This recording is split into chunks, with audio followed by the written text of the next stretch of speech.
Wayyooma akkas jaanii Sumayyaa. Tinaa dabalimee kan biraa. Isintu beeka sanumaaf hin callisee bara. Yaa akkasii. Waan daleen hunda keessatti ikhlaasan warra dalagu rabbi nu haa godhu. Kanaaf gaa hunda keessanuu rabbiif jechaan isin jaaladha. Baay'ee tokko ulfaadhaadha. Namuu yaadaa muraada isaa rabbi haa guutuu fi keessaafuu kaleessa fi ganama kana moosa kaleessaan isaa baha Oromiyaa magaalaa Dirree Dhawaa naannawaa Shawwaa jedhamtutti balaa ibiddaa mudateen qabeenya namaarraas balaa guddaan qaqqabeetii kan ture.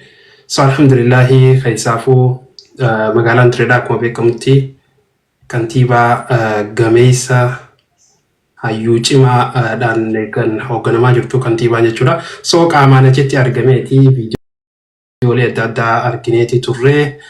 Balaan keessaafuu kan amman tana balaa ibiddaa akkuma beekamutti egaa karaa baha Oromiyaa akkasuma iddoolee daldalaa naannoo uffataa naannoo jechuun bakka iddoo daldalaa baay'ee itti beekamu irratti wanni akkanaa kun dhugaa dubbachuuf waan haaraa miti yeroodhaa yerootti balaan kun tahamaa kan jiru.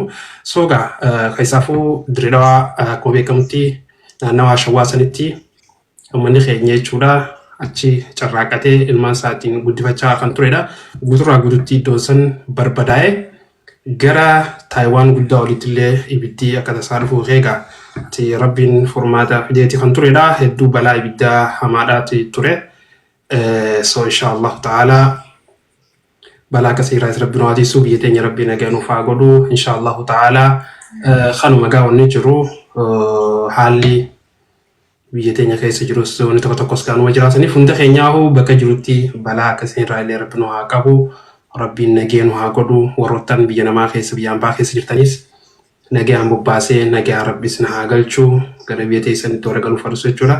Saniif hundi keenyaahuu wanni nurraa eeggamu inshallah ta'ala haga danda'ametti kaayyoo baaneef san beeyne gara guddaan keenya ni beektaa kaayyoo itti biyyarraa beekeef san dagateeti gara kaayyoo biraa jala kutaa. So akkas akka ta'uu hin qabne keessaafuu warri biyyarraa baatan kaayyoo teessan yoo kaayyoo khayrii taate jechuudha. Kaayyoo khayriif keessaa qabdu yoo taate haga danda'ametti kaayyoo keessan irratti xiyyeeffachuu malee waan adda addaatiin kaayyoo teessan dagattanii haga khaatimaa baduu irratti akka hin geenye galumaan dhaamsa isiniif dabarsina. Wanni guddaan haga danda'ametti hundi keenyaahuu karaa danda'ameen ibaadaa irratti jabaachuu qabna. Keessaafuu erga biyyarraa baane namootaan baay'ee jechuudha biyya keessatti nama ciccimaa warra ibaadaa qabu sodaa rabbii warra qabu erga biyyarraa bahee maafii salaat gaawaa hedduudhaa jira. So rabbiin biyya jiru biyya namaa tanaas yookiin biyya alaa tanaas numa jira. Kanaafuu hundi keenya akkasitti hubannee haga danda'ametti sodaa rabbii jabeessu nurra jiraataa. Kanuma gaawwan waliif dhaamnu wanni waa hundarra dhaamsi waa hundarra caalu kanuma. Wanni jabduun jechuudha haga danda'ametti salaata jechuudha. Bikka feetan maan jiraanne haala feetan keessa maan jiraanne salaata jechuudha. Amma keessaafuu dhugaa dubbachuuf amma biyyoota faranjii kana keessatti haalli salaataa dhugaa dubbachuuf subhaanallah namootaan waggaa kudhan akkas jimmaa takkaa carraa jimmaa salaatuun argatanii jira. Subhaanallah kunis dalansuudha rabbirraa nu haa tiisu wallaahi dalagaa akkasii isaan rabbiin nutti hin kanini. Namni jimmaa afur wal jala hafnaan dubbii biraati. So haga danda'ametti warri biyya faranjiis ta'e biyya dalagaa biyya hambaa keessa biyyoota arabaa keessa jirtanis jechuudha. Haga danda'ametti waa hunda caalaa salaata keenya tiifachuu yeroo irratti jechuudha. Haga danda'ametti bikka dalagaa daleedanitti yoo isin yeroo dura laal. Amma fakkeenyaaf namoonni gariin dalagaa eeguma seenee xiqqoo dhaabbatee ni salaata faacaa. Yeroo dura seentan akka isin salaattan isin agarraan wallahi uummanni kaafiraa jechuun yaani warri amantiin qabne garas ittiin jabaata jechuudha. Amantii ta'e beeffannaan uummatuma silaa amantiin qabne kana rabbi siif laaffisa. Kanaaf inshallah ta'ala haga danda'ametti sodaa rabbii ibaadaa irratti haa jabaannuudha kana dhaamsi kiyya. Maaliif jennaan dhugaa dubbachuuf haalli biyya namaa ifin keessaa biyya faranjii jechuudha gama ibaadaatiin yoo ati jabaatte keessaafuu qabsoo cimtuu fira godhu si feeyisa. Maaliif waa hedduu jira jechuudha. Gufuulee adda addaa jirtan karaarra dhaabbattee sii fi rabbii kee jidduutti gufuu taatu jechuudha. Kanaaf insha Allahu ta'ala haga danda'ametti sodaa rabbii jabeessuu qabnaa.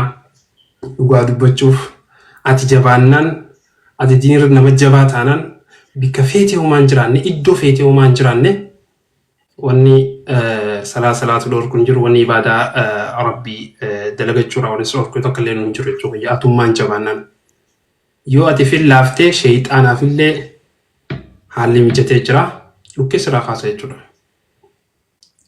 Sheeyxaanni jaartii isaa eenyu nafsiyyaa dabara. Nafsiyyaa si galee sheeyxaanii nafsiyyaa wajjin wal ta'eeti si mataa keetirra dhukkee si kaasa jechuudha. Yeroo takka takka nafsiyyaan teetun arra salaata takka hojjisiistee salaata waasin jetti. Dantaa jechuun yaanii ni jiraami. Waan muntaane si ejjisiin maal godhuu qabda? Adabadhu ittiin jalaa hidhuu qabda jechuudha. Hanga danda'ametti nafsiyyaa teenya injifachuudhaaf tattaaffii godhuu qabna. Waan nafsiyyaan teenya jettu hanga danda'ametti hedduu wanni guddoon nu galaafachaa jiru ni beektaa sheeyxaan wajjin waliin ta'e nafsiyyaa tana. Insha Allah ta'ala hanga danda'ametti anaas teessinis ta'ee balaa hamtuu nafsiyyaa fi sheeyxaana irraa rabbi nu haa tiisu. Akkas insha Allah salmaan isin jechuu barbaada hunda keessanuu baay'ee takkaa isin jaaladha. Already deeqaa diidami moosa deeqaa 15 yaadee ture isinuma salaamachuudhaaf. Diddamadha ture.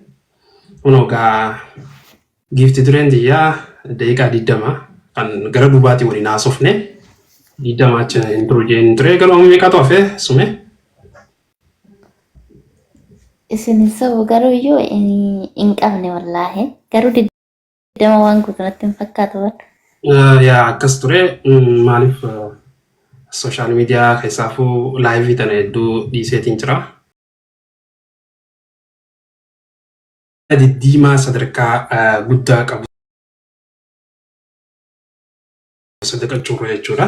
So kanaaf insha Allahu ta'ala haga danda'ametti warra tattaaffii godhee waa hunda keessatti jechuudha ifaatu dhaamee ture. Ifaa gosa hin jiru ifaa hundaa miti na biraa dhaame. So akkas insha Allahu ta'ala jechuudha dubban hunda keessatti jecha nama fayyadu. Jecha namni sana bu'aara argachuun jira. Kan namatti gufuu ta'u, karaa rabbi nama gufuu ta'u, karaa intaayirratti gufuu namatti osoo hin taane haga danda'ametti irra jechi tokko kan keessaafu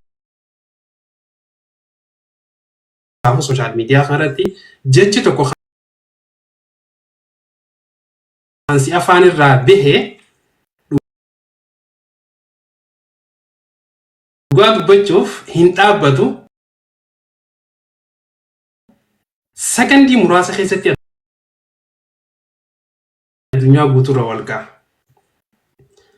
Kanaaf insha Allahu ta'ala haga danda'ametti sooshaal miidiyaa kanarratti of eeggannaadhaan of eegsisaa yeroo dubbannu maal akka dubbannu akka sheemini roojee haasawa dubbannu hundaa'u edit goonee dubbachuu qabnaa jee sheeni keenya sirrii jee warri humaan beeyne kun isaanirraa waan laallannuuf jechuudha. Maaliif Oromoon maal jedhee gaalli hiriira duraa laallataa jiranii. Kanaaf haga danda'ametti of eeggannuun of eessa. Keessaafuu yeroo nufi miira keessa jirru yeroo aara keessa jirru namni tokko tokko faana beektaa aara mana keessa jiru faana si galee aara silaa mana keessa fidatanii gara keessaatti walii dawwadanii fidatanii sooshaal miidiyaa kanatti barbaasaa. Saniif insha Allahu ta'ala haga danda'ametti of eeggannaa nu fe'isaa jechuu barbaadeeti. Saniif insha Allah guddaa galatoomaadha. Isinirraas beekeetii miti wal yaadachiisuu jechuumaa fi akkasimee gara xumuraatti sumayyaa saantiyaas deemaatii jirti. Daqiiqaa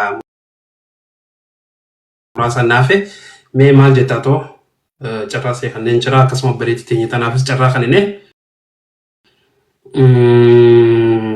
akkasitti adda baana.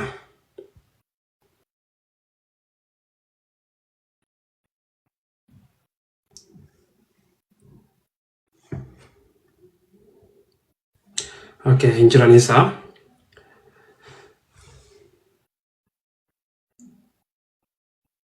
caalii tashawaati. Soqote Muhammad. Ifama no godha. Silkii waraamaman kai wallah. Okay. Assalamu alaikum warahmatullahi wabarakatuh. Hundi keessan akkam jirtan fayyaa keessanii? Jira tarbiyyala. وعليكم السلام ورحمة الله وبركاته. أستاذ السلام عليكم ورحمة الله وبركاته. Waalaikum salam warahmatullahi wabarakatuh. Maali sagalee xiyyaatu ture. Maali markee dhaabbatee tarii konkolaataa markaba gisee buute konkolaataa yaabbachuu.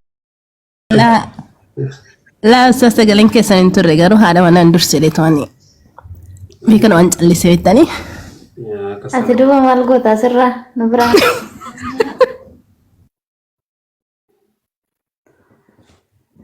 Maashaallah galatooma dhaamsa bareedduu nuuf dhaamtan rabbi sinirraa jaalatu jazakallah khairan. Kan itti dalagannu rabbiin nu haa godhu galatooma isinillee. Akkasii kanuma hundi keessan obbolee keenya rabbii jechuun jaalannaa. Warra komantii kana mee yaada isaanii ilaalleeti jechuudha deekaa hagaa keessatti deemne jechuudha inshallah. Caaltuu yaatana festool tokko. Caaltuu maal jedha? سوي يديك أشي سجلين كسرني تبدأ بدل بتشوفيني أستاذ وانجر سوى نجي فدا إن شاء الله تكو كفانا كويزرا Nayi kufana maka waan fakkaatu dalagaa dhaggeeffannu. نو سجلين كسرني يتوفى إن شاء الله برتي بدأس دبتوني أنت عطو أنا ورجي فجوي Rakkoon qabu hundi obbolaadha inshallah. Akkasii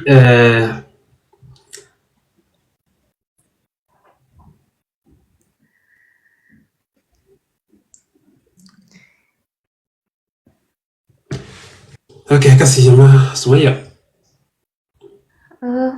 Boore. Daqiiqaan keessan dhumteerti moo? Yaa bakka.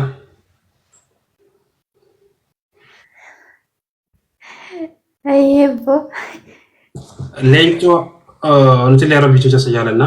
Warri rabbii jecha si jaalannu jechaa jirtan hunda keessanuu rabbiin tokkichi hawaa hunda harkaa qabu kan yeroo amma dubbachaa jiru kana nu dubbichiisaa jiru kun jechuudha. Insha Allahu ta'ala rabbiin itti isin isaaf jettee nu jaalattan isin hunda keessanuu isin haa jaalatu. Kanuma gaawwanni isin jennu hunda keessanuu nullee rabbii jecha si jaalanna baay'ee takka galatoomaa ulfaadhaa. Akkuma ani abbaa keessa abbaan sana keessa jedhee dubbate nafsi ol keessa irra waan ta'eef sanatti dubbadha. Daa'imman kodaamee linkatti shaatan. Okay. Maali itti meera deebisu Sumayya? Qashtii keessana dubbisi maalash. Ani kanan jedhe anaa fi isin waluma keessadha. Macaafni illee ana abbaa keessa abbaan sana keessadha waan ta'eef nutoo gargar hin baanuun siin jedhe bara. Isinillee yoo dubbattan wal keessaa dubbanna waan ta'eef jechuudha. Yaa akkas sirri jette dhugaadha. Naaf galeera. Hafuuran sii galee foonin sii galee.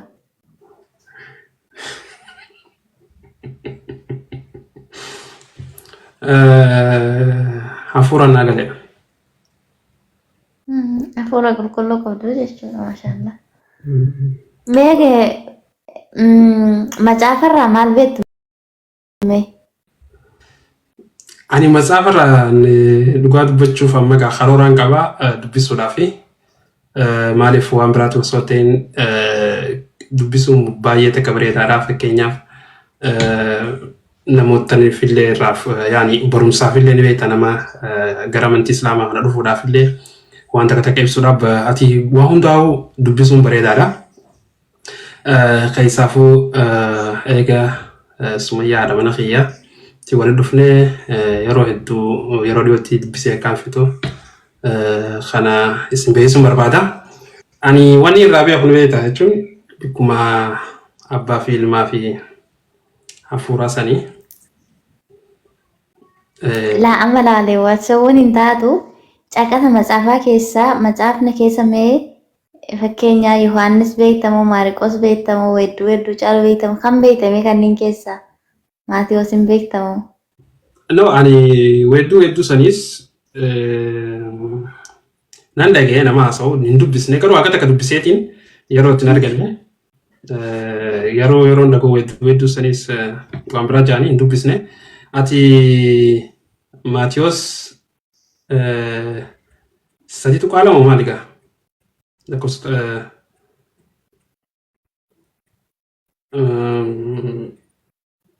Na yaadachiisi gaasa narraa badee jira. Maatiyus hin dubbisne sinoo hedduu caala dubbiftanii bara. Gaafa sana namdii gaafatta. Yaa sanuma yaa. So akkasii ani hin dubbisne hedduudha inshaallah. Ati fuulduraaf hin dubbisa jeetiin karoora qaba. Sumayyuu maanuu sirriinaaf gaa. Inshaallah. Hin dubbiftanii nu wal gargaarra ammaan booda bara. Akkasii yaa. Akkasii inshaallahu ta'ala obboleeyyan keenya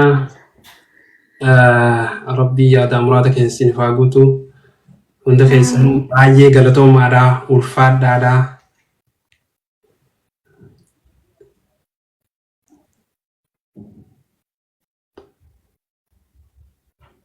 Akkasii kunuunsa. Goota komantii taatan isaa? Ani beekan rakkoonti inni beektaa tiktookii tana keessatti barruuta nan laaluu fadhaa beekteettu. Osoo bakka keessan sana ani taa'ee jiraadhe anaan na arrabsan. Isin arginaan garuu callisanii malee. Wallaahi dhugaan jedha bara. Gaariin hin barreeffamu jala kanatti gaafa na argaa. Laala bakkumatti deeffadha bakka isin taa'e jennaan baru osoo laayivii ani bane jechuu fedheetin hin malee. Ahaa, okey.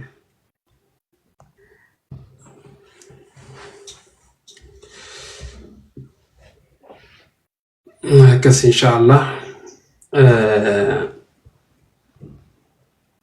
Maali namni dillee kanatti ergu tokko yaa subhaanallah. Bakka duraatti deebi'amee quraana suuraa tokko nu qaraatu inshaallah hin baana nuti illee daqiiqaan keessan dhumataa jira. Tola abshirayya. Gastii sirreeffadhaa.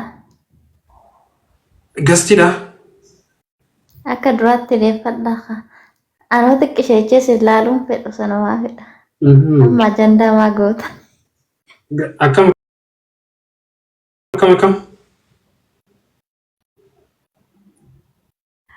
Homaa miti gastii sirreeffadhaan jedhee bara of guddisaa jechuun fedheen. Asii buusee moo?